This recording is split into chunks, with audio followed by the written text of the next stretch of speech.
Hello everybody and welcome back to Movie Squirm. Today I'm going to be doing a Ghostbusters ranking. Got 5 films to get through here. I've recently just watched all of these movies leading up to Frozen Empire. So if you want to see my full in detail for reviews about these movies, I'll leave it in the link down below. I've reviewed all of them on the channel.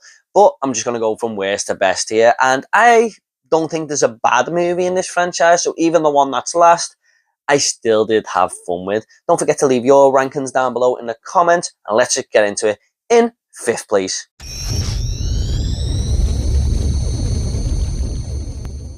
coming in 5th place, we do have Ghostbusters 2016.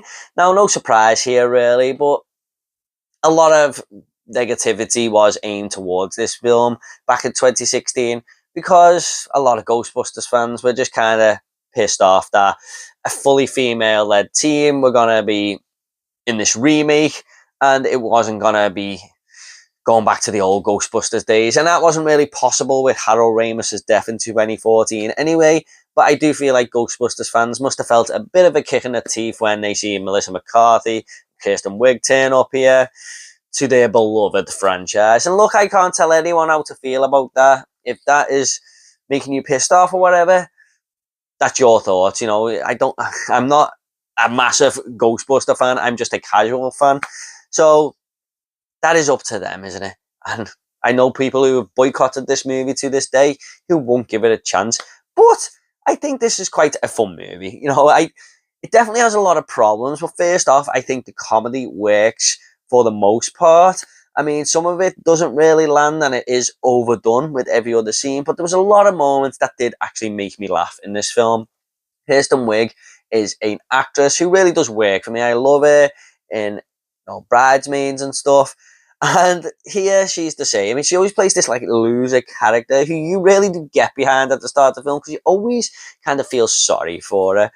And you know, this movie just goes for the fun entertainment factor, really. I think all the female characters in this movie work well as a team, and I didn't really dislike any of them, apart from really Kate McKinnon, but she was tolerable. There was just some certain moments where she kind of was forcing the comedy a little bit there, but like I said, as a team, on screen, all of them together, I think the chemistry worked. Also, I really love Chris Hemsworth's character as this receptionist who works for the Ghostbusters here.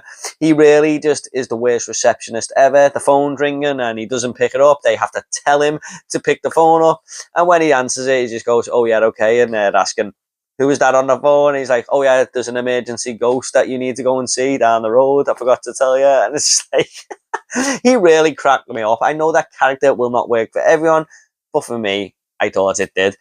Can I ask why no glass? Oh, yeah. They just kept getting dirty, so I took them out. I don't have to clean them anymore. Oh, boy. I gotta... Now, the big problems with this film are really the third act for me. I don't like the CGI in this film. I just think it's lasers against lights. They don't capture that special feeling of the Ghostbusters from the 80s, which I thought worked way better in their movies compared to this one. And also, the comedy, which does work a lot of the time, it is overdone. And by the time the movie ends, you're kind of like, okay, yeah, this is just like a joke every other line of dialogue here. And it does become a little bit tiresome after being really funny to start with, especially for the first hour there. But I have a fun enough time with it. It's a very, very easy watch. You're in and out, and it gets a lot more hate than I think it deserves. I don't think this is one of the worst movies ever made or anything like that, like a lot of people like to label it. I mean, I see half-a-star reviews on Letterboxd and stuff, and I'm like, look, the Harry Hill movie exists. That's a half-star movie. This is more like a 3-star film for me. I had a fun time with it, and I've watched it twice now, and each time, you know, I just felt the entertainment factor. So in 5th place, it's Ghostbusters 2016. Like I said, just because it's last, didn't mean I didn't enjoy it.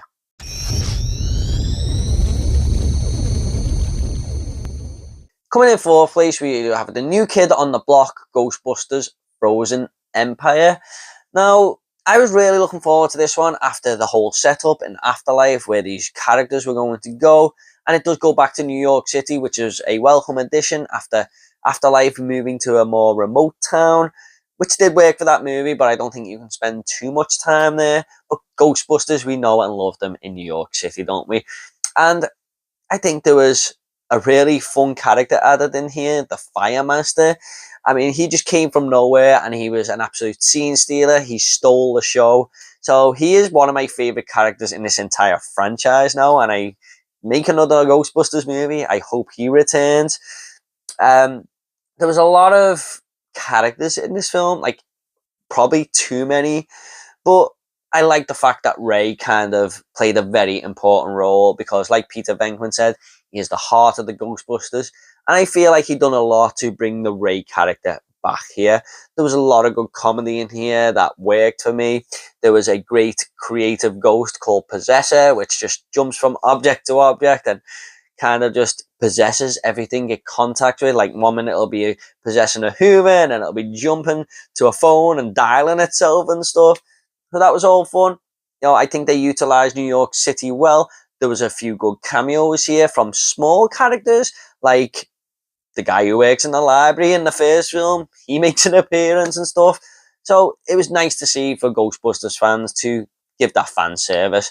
And I know that won't work for everyone, but for me, just visiting these movies once again, it was nice to see that, I thought. And it's a very ambitious plot, a very ambitious script, should I say, where a lot of it does come together and a lot of it does fall flat. So I do feel like they tried to push the boundaries there with doing one too many things, but I appreciate that some of it did come together and actually work, and some of the story arcs did feel fully flushed out. However, some of them didn't, so that's more of a mixed aspect. And there was a side story here that didn't work for me at all. One character befriends a ghost in this film, and it just kind of made a mockery of Ghostbusting itself.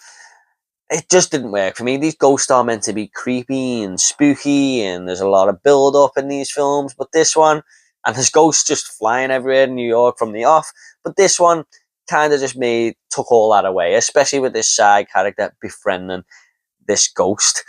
It just didn't work for me at all, and I hated it every time it come on screen.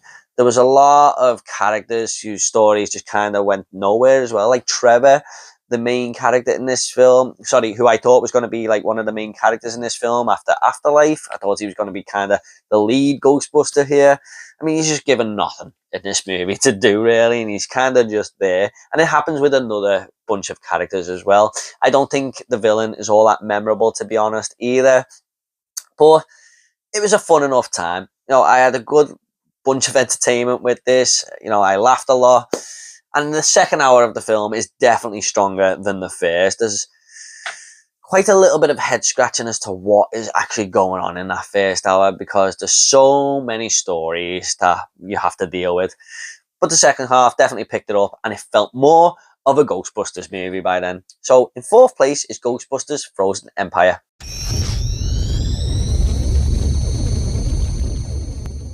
Coming in third place, and this was actually going to be number one if I would have done this video 15 years ago, because this is the movie I used to watch as a kid all the time. This was my go-to Ghostbuster movie, and that is Ghostbusters 2.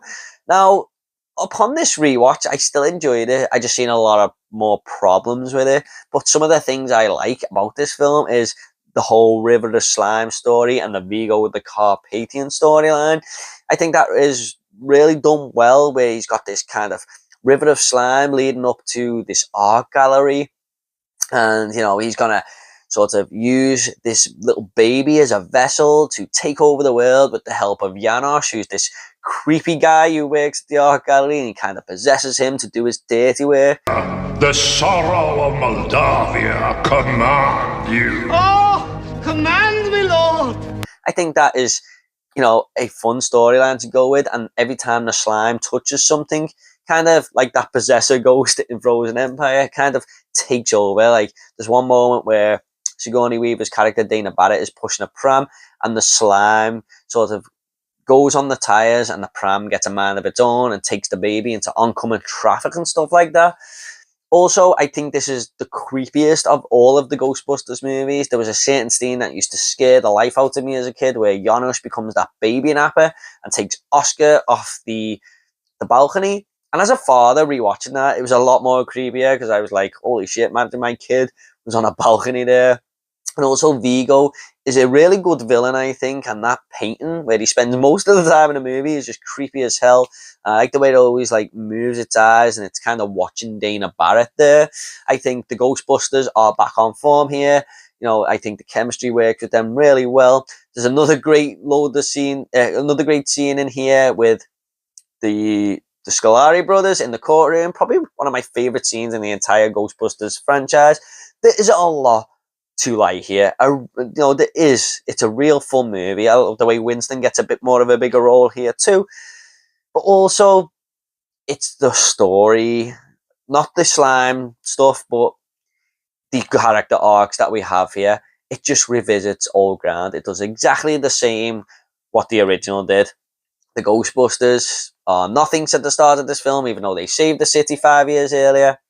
And everyone just thinks they're a joke. And then something starts to happen with the slime sort of taking over the city. So they become a little bit more popular. Then they become like celebrities again. And then they save the day. Haven't we seen that one before? So it did feel like a little bit of lazy writing.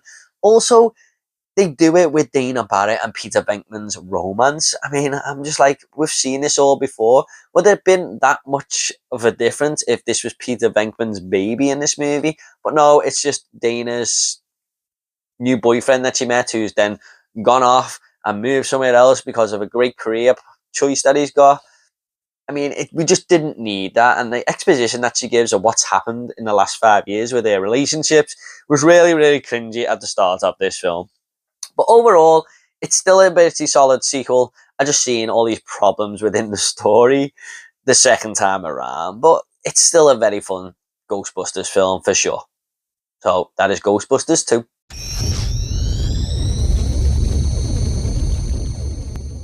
Coming in second place, we do have Ghostbusters Afterlife. Now, upon rewatch, I didn't love it as much as the cinema, but I do feel like, you know, it gave a new, fresh approach here. It gave a starting path to a bunch of new characters, and the location really worked for me.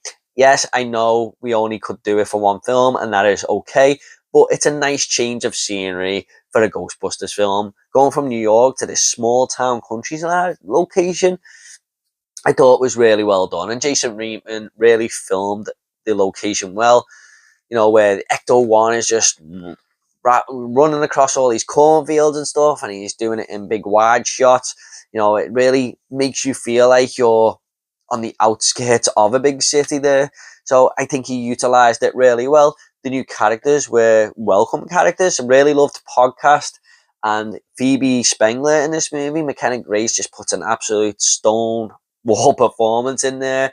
She really led this movie. I thought she is really the lead character, but she really, took this movie by the scruff of the neck and ran with it, because there was a lot riding on this film, especially for Ghostbusters fans. After the 2016 movie, they wanted their franchise back, and I feel like this went in the best possible way it could, especially moving from New York to this new location and trying to give something a little bit different.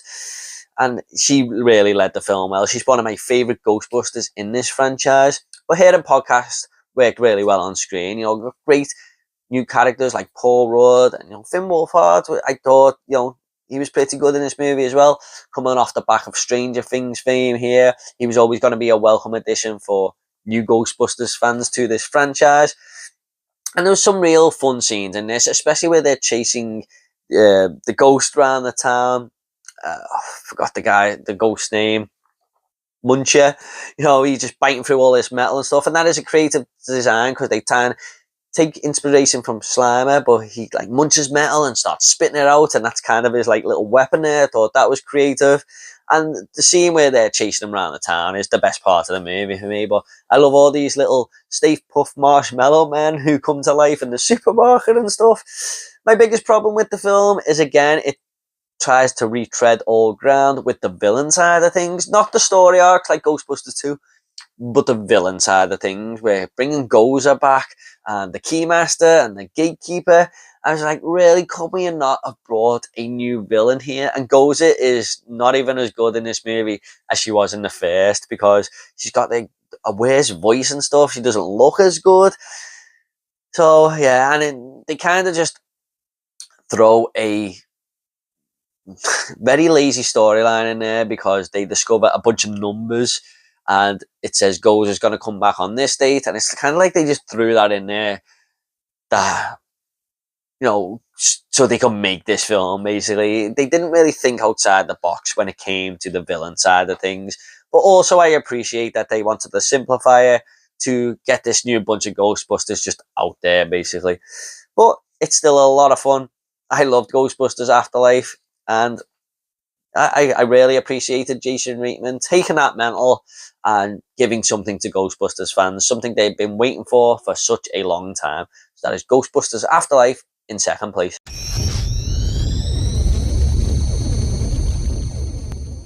Coming in first place, though, obviously, is Ghostbusters 1984. Now, what I really liked about this rewatch was the writing in this film. Every single piece of dialogue, every single scene just builds upon the last. Everything in this film just counts. I just, like, even things where, something simple off the top of my head, where Harold Ramis is kind of talking about don't cross the streams, and then later on it comes into the movie. Things like that, you know, things like Peter Venkman really wanting a date with Dana Barrett, and then that date will lead him to the Gatekeeper and stuff. It all just works so well. It is all constructed very nicely there. And I love the fact that this is a success story with a business that is kind of failing, and they've put their heart and soul into it and nothing's really happening. And next minute, these Ghostbusters sort of, the business picks up and they become success stories overnight, really, and save the city of New York from these ghosts. But it could have just had a bunch of ghosts basically attacking this town, but there is a massive backstory involved here with Gozer and the Traveller coming to town, and that's why all these ghosts are being released here, basically. So it's a very ambitious story, but it's kept very, very simple. And I love the villains in this film. The Stay Puft Marshmallow Man, oh my god, that is just genius. Absolute genius. That, like, the Destructor is coming to town, but he's in the form of this smiling Marshmallow Man, because Ray just couldn't help it that something popped in his head there. And we've got Gozer the Gozerian, which is quite creepy, really, and you got them two dogs that Dana and Lewis, who's another great side character in this movie, turn into. All of that is just brilliantly done. You know, I love the chemistry with the Ghostbusters, the dialogue, the comedic one-liners, the comedic timing. I mean, that's comedy that you just can't recapture. That is lightning in a bottle.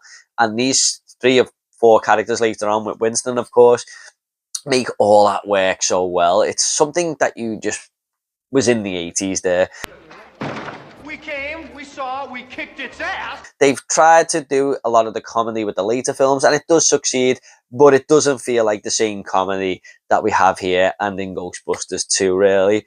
Just a really fun time. Got one of the biggest movie jerks ever in Walter Peck as well, played by William Atherton. I mean, he just loves to play a movie jerk, doesn't he? So I just feel like this is a film that kind of has everything. I don't really have any negatives to say about it at all, apart from the fact that newcomers to that movie mightn't feel it as much. But yeah, the more I watch Ghostbusters, the better it gets. So number 1 is Ghostbusters, the original. Okay guys, I hope you all enjoyed this ranking. Don't forget to check out my Ghostbuster reviews down below, and I'll leave a list of other rankings that I've done. I've done The Exorcist, Sleepaway Camp, the Evil Dead franchise. They'll all be in the link down below as well. What do you think of Ghostbusters as a franchise? Leave your ranking down below and we can get a discussion going. Thanks so much, guys. If this is your sort of thing, please give this video a like and subscribe to this channel, and I'll see you all on the next video. Take care.